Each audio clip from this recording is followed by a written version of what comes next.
जय श्री कृष्णा।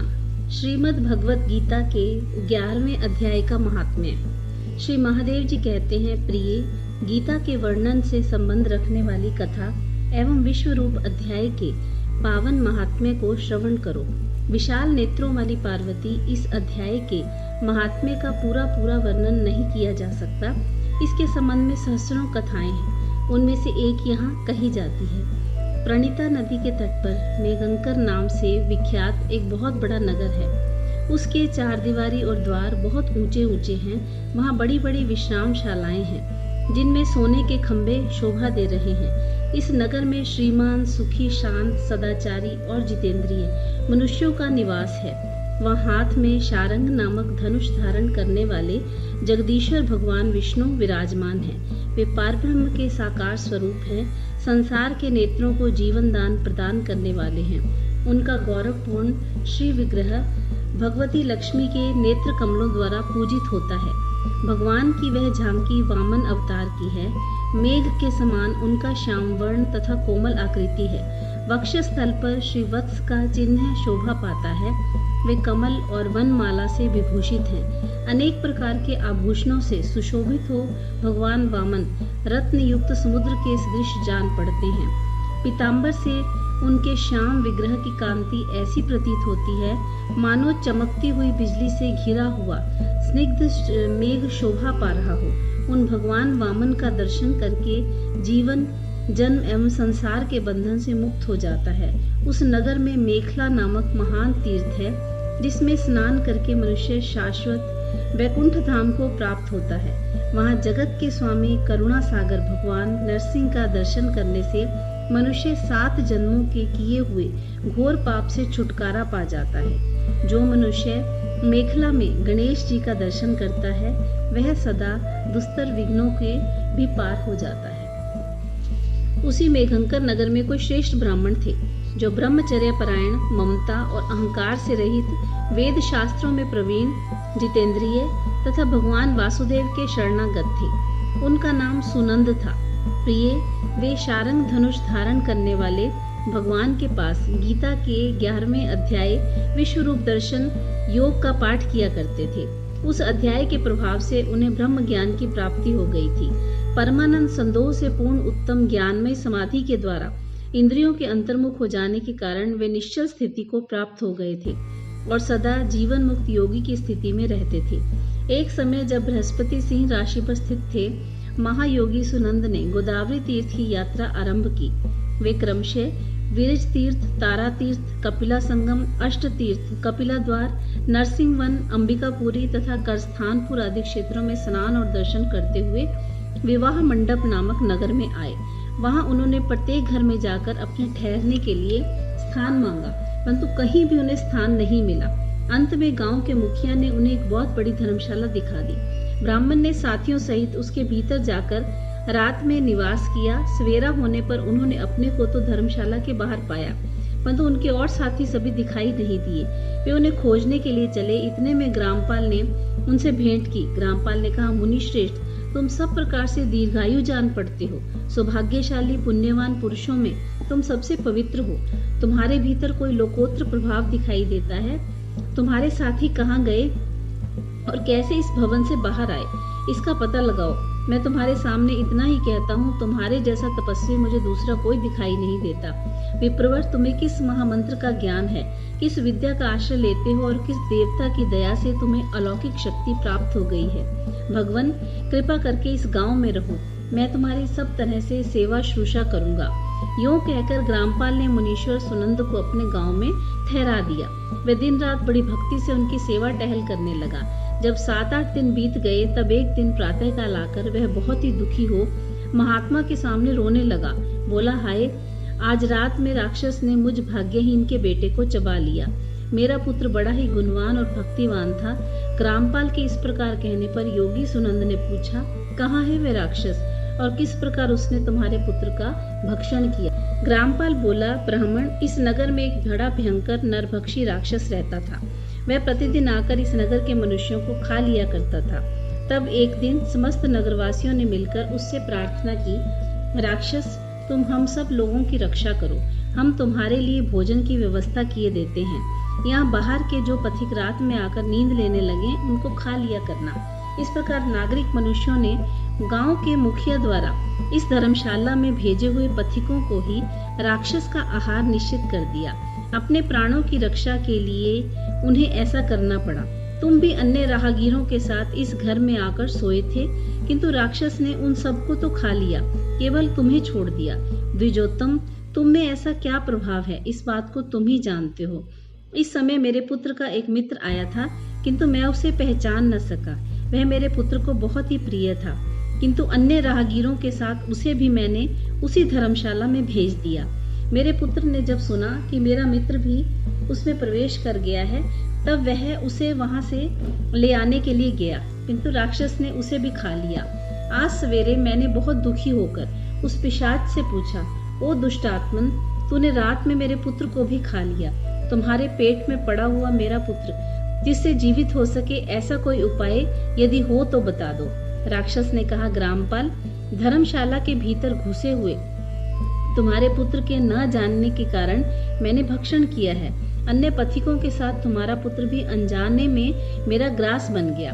वह मेरे उदर में जिस प्रकार जीवित और रक्षित रह सकता है, वह उपाय स्वयं विधाता ने ही कर दिया। जो ब्राह्मण सदा गीता के 11वें अध्याय का पाठ करता हो, उसके प्रभाव से मेरी मुक्ति होगी और मरे हुओं को पुनः जीवन प्राप्त होगा।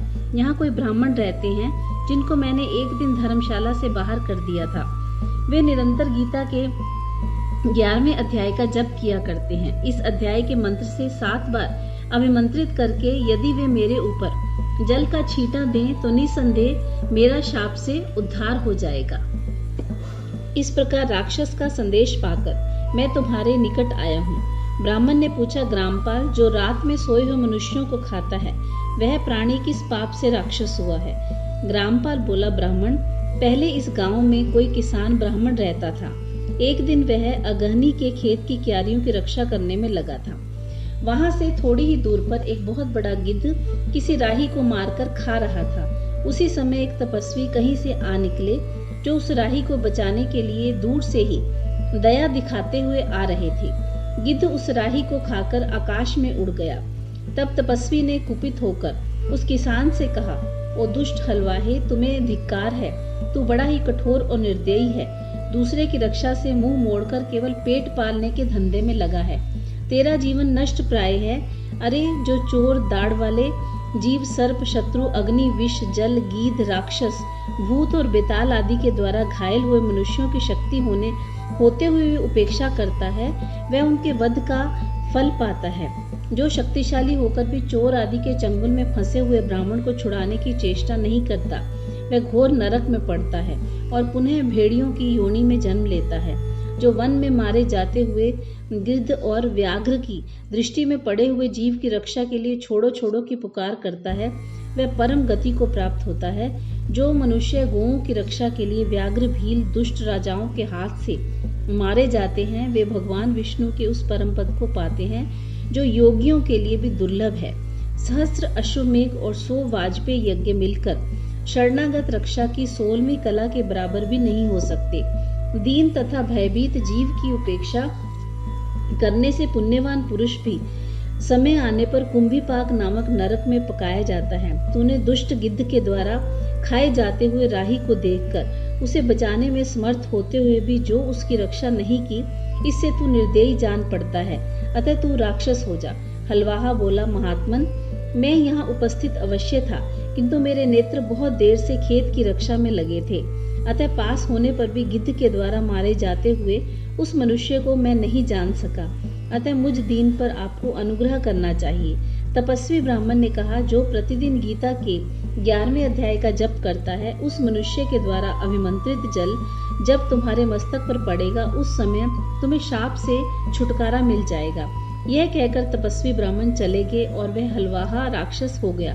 अतः द्विज श्रेष्ठ, तुम चलो और 11वें अध्याय के तीर्थ के जल को अभिमंत्रित करो, फिर अपने ही हाथ से उस राक्षस के मस्तक पर उसे छिड़क दो। ग्रामपाल की यह सारी प्रार्थना सुनकर ब्राह्मण का हृदय करुणा से भर गया। वे बहुत अच्छा कहकर उसके साथ राक्षस के निकट गए। वे ब्राह्मण योगी थे, उन्होंने विश्व रूप दर्शन नामक 11वें अध्याय से जल अभिमंत्रित करके उस राक्षस के मस्तक पर डाला। गीता के 11वें अध्याय के प्रभाव से वह शाप से मुक्त हो गया। उसने राक्षस देह का परित्याग करके चतुर्भुज रूप धारण कर लिया। उसने जिन सहस्रों पथिकों का भक्षण किया था वे भी शंख चक्र एवं गदा धारण किए हुए चतुर्भुज रूप हो गए। तत्पश्चात वे सभी विमान पर आरूढ़ हुए। इतने में ही ग्रामपाल ने राक्षस से कहा, निशाचर, मेरा पुत्र कौन है, उसे दिखाओ। उसके यूं कहने पर दिव्य बुद्धि वाले राक्षस ने कहा, ये जो तमाल के समान श्याम, चार भुजाधारी, माणिक्य में मुकुट से सुशोभित तथा दिव्य मणियों के बने हुए कुंडलों से अलंकृत है, हार पहनने के कारण जिनके कंधे मनोहर प्रतीत होते हैं, जो सोने के भुजबंदों से विभूषित, कमल के समान नेत्र वाले, संदिग्ध रूप, हाथ में कमल लिए हुए हैं और दिव्य विमान पर बैठकर देवत्व को प्राप्त हो चुके हैं, इन्हीं को अपना पुत्र समझो। यह सुनकर ग्रामपाल ने उसी रूप में अपने पुत्र को देखा और उसने अपने घर चलने को कहा। यह देखकर पुत्र हंस पड़ा और इस प्रकार कहने लगा। पुत्र बोला, ग्रामपाल, कई बार तुम भी मेरे पुत्र हो चुके हो। पहले मैं तुम्हारा पुत्र था, किंतु अब देवता हो गया हूँ। इन ब्राह्मण देवता के प्रसाद से वैकुंठ धाम को जाऊंगा। देखो, यह निशाचर भी चतुर्भुज रूप को प्राप्त हो चुका है। 11वें अध्याय के महात्म्य से यह सब लोगों के साथ श्री विष्णु धाम को जा रहा है। अतः तुम भी इस ब्राह्मण देव से गीता के 11वें अध्याय का अध्ययन करो और निरंतर उसका जप करते रहो। इसमें संदेह नहीं कि तुम्हारी भी ऐसी ही उत्तम गति होगी। तात, मनुष्यों के लिए साधु पुरुषों का संग सर्वथा दुर्लभ है, वह भी इस समय तुम्हें प्राप्त है। अतः आप अपना अभिष्ट सिद्ध करो। धन, भोग, दान, यज्ञ, तपस्या, पूर्व कर्मों में क्या लेना। विश्व रूप अध्याय के पाठ से ही परम कल्याण की प्राप्ति होती है। पूर्णानंद संदोह स्वरूप श्री कृष्ण नामक ब्राह्मण के मुख से कुरुक्षेत्र के अपने मित्र अर्जुन के प्रति जो अमृत में उपदेश निकला था, वही श्री विष्णु का परम तत्विक रूप है। तुम उसी का चिंतन करो, वह मोक्ष के लिए प्रसिद्ध रसायन है। संसार भय से डरे हुए मनुष्यों की आदि व्याधि का विनाशक तथा अनेक जन के दुखों का नाश करने वाला है। मैं उसके सिवा दूसरे किसी साधन को ऐसा नहीं देखता, अतः उसी का अभ्यास करो। श्री महादेव जी कहते हैं, यूं कहकर वह सबके साथ श्री विष्णु के परम धाम को चला गया। तब ग्रामपाल ने ब्राह्मण के मुख से उस अध्याय को पढ़ा। फिर वे दोनों ही उसके महात्म्य से विष्णु धाम को चले गए। पार्वती, इस प्रकार तुम्हें 11वें अध्याय की महात्म्य की कथा सुनाई है। उसके श्रवण मात्र से महान पातकों का नाश हो जाता है। जय श्री कृष्णा।